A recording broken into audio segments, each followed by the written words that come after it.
আসসালামু আলাইকুম প্রিয় দর্শক, আপনারা জানেন এর আগেও আমি একাধিক ভিডিওতে একাধিক অনুষ্ঠানে আমি একটা প্রশ্ন বারবার তুলেছি এই কারণে যে এটা আমার কাছে খুবই গুরুত্বপূর্ণ একটা প্রশ্ন মনে হয়েছে।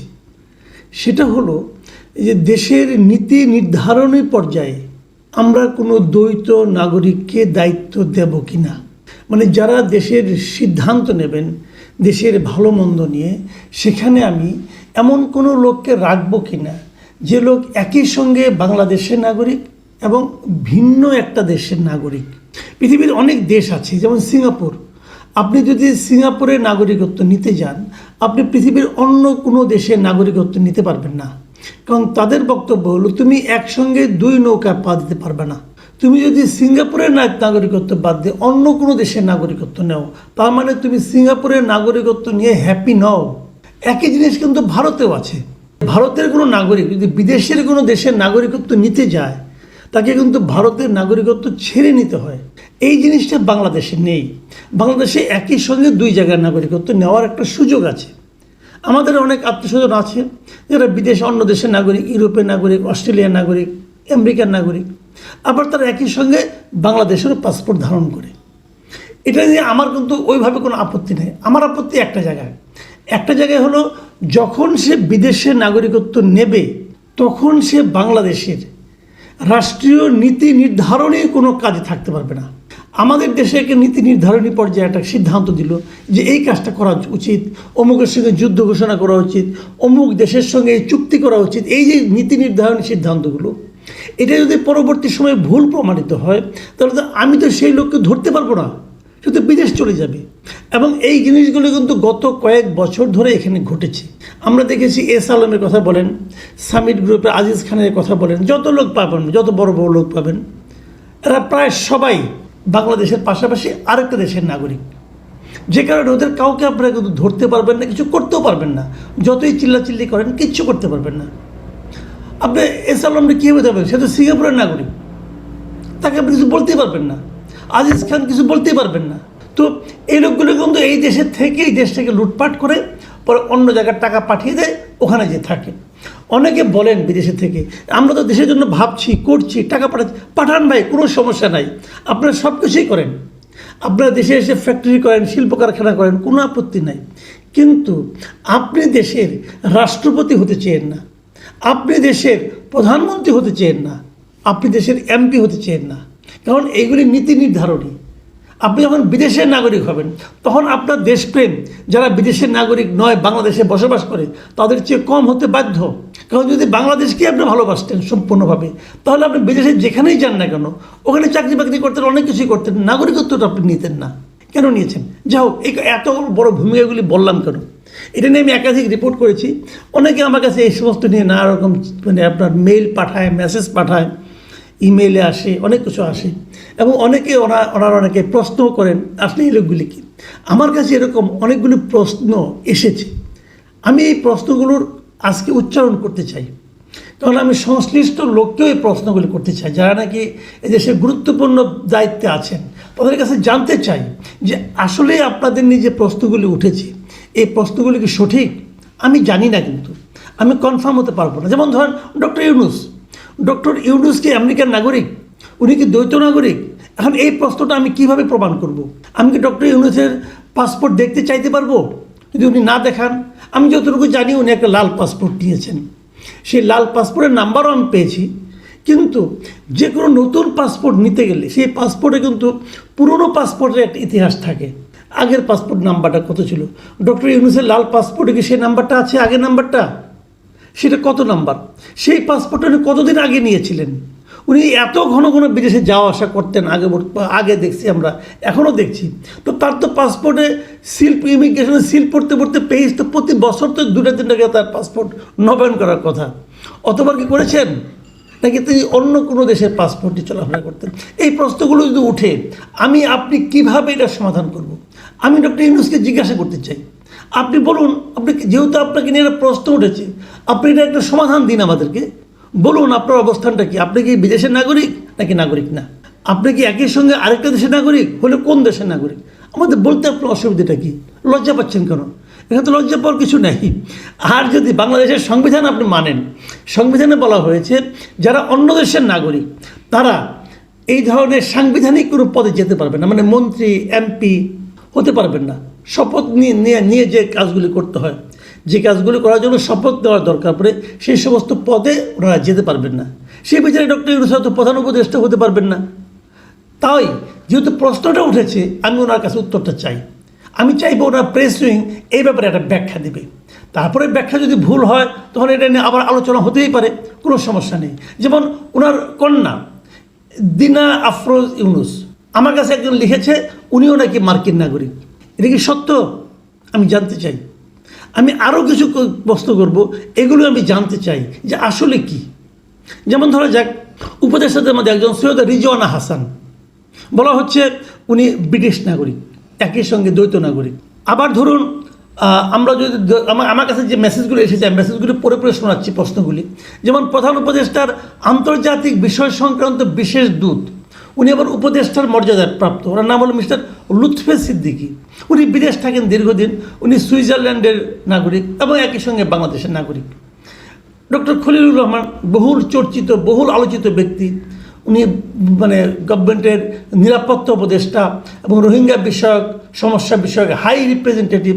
উনি দীর্ঘদিন ধরে আমেরিকায় আছেন, আমেরিকার নাগরিকত্ব নিয়েছেন, উনি দ্বৈত নাগরিক।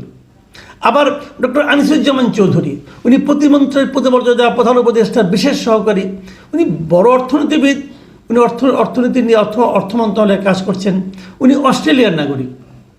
মোহাম্মদ সুফিউর রহমান, তাকে সম্প্রতি প্রতিমন্ত্রীর পদমর্যাদায় প্রধান উপদেষ্টার বিশেষ সহকারী হিসেবে নিয়োগ দেওয়া হয়েছে। তিনি কাজ করবেন পররাষ্ট্র মন্ত্রণালয়ে। তিনি কিন্তু বাংলাদেশের পাশাপাশি সুইজারল্যান্ডেরও নাগরিক। তারপরে শেখ মঈনুদ্দিন, প্রধান উপদেষ্টার বিশেষ সহকারী হিসাবে প্রতিমন্ত্রীর পদমর্যাদায় সড়ক পরিবহন ও সেতু মন্ত্রণালয়ে উনি নিয়োগ পেয়েছেন। উনি অনেক দিন ধরে মার্কিন যুক্তরাষ্ট্রের প্রবাসী এবং মার্কিন যুক্তরাষ্ট্রের নাগরিক।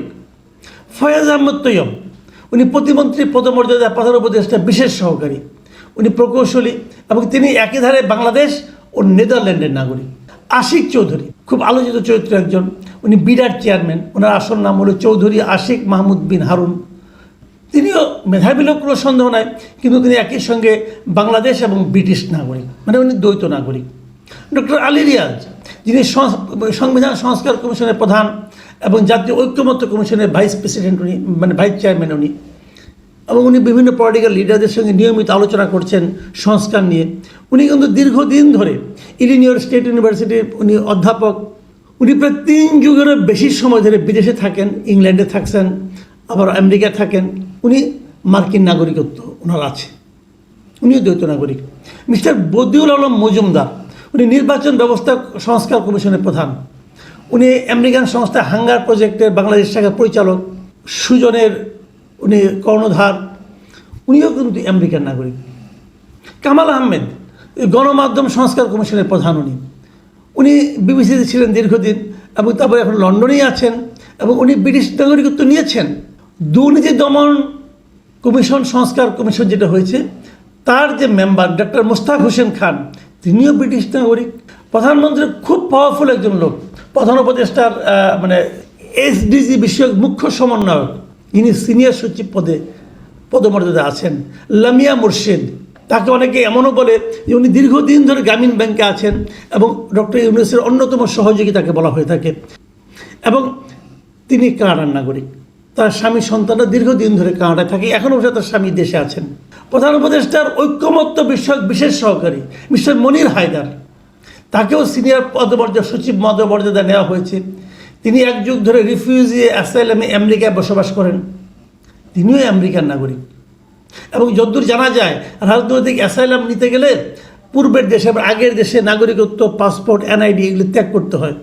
যদি সেটা করে থাকেন তাহলে তিনি হয়তো এখন কেবলই মানে মার্কিন নাগরিক, আর বাংলাদেশের নাগরিকত্ব নাই, এটাও হওয়ার সম্ভাবনা আছে। একই রকম ঘটনা ঘটবে মিস্টার মুশফিকুল ফজল আনসারির ক্ষেত্রে। তিনিও সিনিয়র সচিব মর্যাদায় মেক্সিকোতে বাংলাদেশের রাষ্ট্রদূত নিয়োগ হয়েছেন, উনিও আমেরিকান নাগরিক। আরেকজন প্রধান উপদেষ্টার একান্ত সচিব মানে পিএস, ইনিকে সাজিব এম খাইরুল ইসলাম, তিনি যুগ্ম সচিব পদমর্যাদায় চুক্তিভিত্তিক নিয়োগ পেয়েছেন। এবং উনিও আমেরিকান নাগরিক। এই যে কথাগুলো আমি বললাম যে নামগুলি পেলাম, এই নামগুলি কিন্তু আমার কাছে বিভিন্ন জনে পাঠিয়ে আমাকে প্রশ্ন করেছে এবং তারা বলেছে এই ঘটনাগুলো সত্য কিনা। আমি এটা পড়ে শোনালাম। আমি সংশ্লিষ্ট সকলের কাছে এই প্রশ্নটাই কেবল করতে চাই, আসলে কি তাই? আসলে কি আপনারা দ্বৈত নাগরিক? আপনারা দ্বৈত নাগরিক হতেই পারেন। আমি একটা কথা খালি বলি, আমার অন্য কোনো, আপনারা যদি দেশকে আসলেই ভালোবাসেন, হতে পারে আগে সরকারের আমলে দেশকে ভালোবাসা, দেশের প্রতি ভালোবাসা প্রকাশের সুযোগ পান নাই, হতে পারে। কিন্তু আগে স্বৈরাচারী শাসক ছিল, দেশে আসলে আপনাদের বিপদ হতে পারতো, হতে পারে। আপনারা এবার দেশে আসছেন, দেশ সেবা করতে চান, তাতেও আমার কোনো আপত্তি নেই। আপনারা জ্ঞানী মানুষ, আপনাদের সারা দুনিয়া আপনাদেরকে ধারণ করে সম্মানিত হয়। অতএব তারা ওই দেশ ছেড়ে এখানে এই দেশে এসেছেন, কেন এসেছেন? দেশপ্রেমের জন্য এসেছেন। ওকে, তাহলে ওই দেশের নাগরিকত্বটা ছেড়ে আসছেন? আমি এই প্রশ্নটা করতে চাই। ওই যে আসলে আপনারা দেশকে ভালোবাসেন, ওই দেশের নাগরিকত্ব ছেড়ে আসুন, এসে প্রমাণ করুন যে আপনারা দেশকে ভালোবাসেন। আর যদি না ছেড়ে আসেন, মানে যদি ওইটাও হাতে রাখেন, তার অর্থ হবে এটাই যে আপনি এখানে আকাম কোকাম যদি করেন, তাহলে আপনাকে ধরার আগে আপনি জাস্ট টিকিট কেটে উড়াল দিবেন, আপনাকে আর আমি ধরতে পারবো না। এই দেশটা তো আমাদের, আমরা তো এই দেশে থাকবো, আপনারা তো থাকবেন না রে ভাই। আমরা কাকে ধরবো, কাকে জিজ্ঞাসা করবো এটা আপনি কেন বললেন, কেন করলেন? কারণ আপনারা তো তখন মার্কিন নাগরিক, কেউ সুইজারল্যান্ডের নাগরিক, কেউ কানাডার নাগরিক, আপনাদেরকে আমি পাবো কোথায়? প্লিজ, আপনারা মহান ব্যক্তি, আপনারা জ্ঞানী ব্যক্তি, আপনাদের কাছে স্বনির্বন্ধ অনুরোধ, হাত জোর করে বলতেছি ভাই, আপনারা আপনাদের ওই সুযোগটা ছেড়ে আসেন, ওই নাগরিকত্বটা ত্যাগ করে তারপর আমাদের এখানে কাজ করেন। আমি যাদের নাম বললাম তাদের প্রত্যেকের কাছে আমার অনুরোধ, আপনারা প্রকাশ্যে এসে বলুন যে আপনারা দ্বৈত নাগরিক নাকি নাগরিক না, নাকি আপনাদের ব্যাপারে এটা মিথ্যা অভিযোগ। আর যদি আপনারা দ্বৈত নাগরিকত্ব আসলেই নিয়ে থাকেন, তাহলে আপনাদের প্রতি অনুরোধ, আপনারা যে কোনো একটা ছেড়ে আসুন, আপনারা ওইটা ছেড়ে এই দেশে সেবা করুন। আর যদি ওইটা রেখে দেশে সেবা করতে চান, তাহলে আপনাদেরকে বলবো সরি, আপনারা আসলে দেশপ্রেমিক নন, আপনারাও ওই আগেরদের মতোই লুটপাট করতে আসছেন। প্রিয় দর্শক, আমি জানি আমি অনেক বড় প্রশ্ন করে ফেলেছি, কিন্তু একজন সাংবাদিক হিসাবে ক্ষমতাকে প্রশ্ন করাই আমার কাজ। আমি সেই বিবেচনায় মনে করি আমি একজন সাংবাদিকের ছোট সাংবাদিকের দায়িত্বটা পালন করেছি। প্রশ্ন করা যদি অপরাধ না হয়, তাহলে আমি মনে করব এই লোকগুলো, এই বিখ্যাত মানুষগুলো আমার এই প্রশ্নের জবাব দেবেন।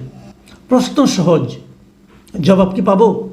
যদি জবাব না পাই, তাহলে ভাববো যে আশঙ্কা আমি করেছিলাম সে আশঙ্কাই বোধহয় সত্য হতে যাচ্ছে।